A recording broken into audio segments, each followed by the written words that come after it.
వీళ్ళు మనల్ని రక్షించే వ్యవస్థ.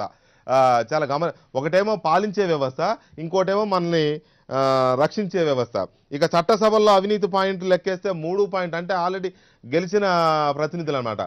ఎమ్మెల్యేలు, ఎంపీలు, మంత్రులు వగైరా వగైరా వీళ్ళ 3.8 పాయింట్లు ఉన్నారు. సివిల్ సర్వీసులు మా ప్రభాకర్ రెడ్డి గారు పనిచేసిన వ్యవస్థ.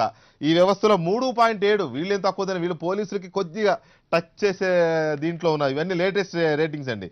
ఇక విద్యా వ్యవస్థ నేటి బాలలే రేపటి పౌరులు అనే వ్యవస్థను తయారు చేస్తున్న వ్యవస్థలో చూస్తే మనం వీళ్ళు ఐఏఎస్లకి దగ్గరలో ఉన్నారు. 3.7 ఈ వ్యవస్థ కూడా చాలా దగ్గరగా ఉంది.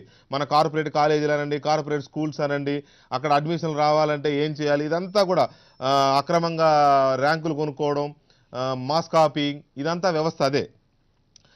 కీలకమైన వైద్య ఆరోగ్య రంగాన్ని తీసుకుంటే 3.6 ఇది కూడా విద్యారంగానికి దగ్గరగా ఉంది. అంటే చాలా కీలకమైన రంగాలు ఇవి. ఇక ప్రైవేటు వ్యాపార రంగం మనం అనుకుంటాం అద్భుతంగా ఉంది, ప్రభుత్వంలోనే వ్యవస్థ ఉంది, అవినీతి ఉంది, ప్రైవేట్ రంగం చాలా ప్రక్షాళనతో అద్భుతంగా ఉంది ప్రైవేట్ రంగం అనుకుంటాం. ప్రైవేట్ రంగంలో కూడా ఏమీ తక్కువ తినకుండా 3.4 రేటింగ్తో అక్కడ కూడా విపరీతమైన అవినీతి రాజ్యం వెళ్తోంది. ఇక మనకు తెలుసు మన దగ్గర బెయిల్ కోసం కూడా జడ్జిలు అమ్ముడుపోయిన వ్యవస్థ, న్యాయ వ్యవస్థ అదేమి తక్కువ తిన ప్రపంచ స్థాయిలో 3.3 రేటింగ్తో అది కూడా చాలా అగ్రభాగాన ఉంది. ఇక అన్నిటికంటే ఆశ్చర్యకరమైన విషయం ఏంటంటే తెల్లారు లేస్తే దేవుని ప్రార్థిస్తాం మనం, మమ్మల్ని కాపాడు స్వామి, మాకు ఏమీ జరగకుండా చూడు స్వామి అని. అది క్రైస్తవుడైనా, అది ఇస్లాం ముస్లిం సోదరుడైనా, లేక హిందూ అయినా. అలాంటి మత సంస్థల్లో 3.3 అవినీతి, 3.3 రేటింగ్తో అవినీతి రాజ్యం వెళుతోంది మత సంస్థల్లో. ఇక మేమున్న ద గ్రేట్ మీడియా, ఇది 4వ స్తంభం ప్రజాస్వామ్యానికి. 3.2%తో మేము ఎవరికీ తక్కువ తినకుండా అవినీతి కూపంలో కూరుకుపోయిన వ్యవస్థ మా వ్యవస్థ, మీడియా వ్యవస్థ. చెప్పుకోవడానికి సిగ్గుపడుతున్న పరిస్థితి.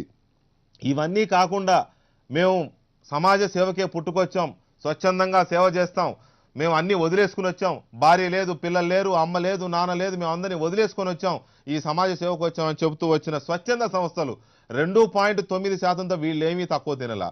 ఇక ఫైనల్గా చూస్తే ప్రాణాలకు తెగించి పోరాడుతున్నారు.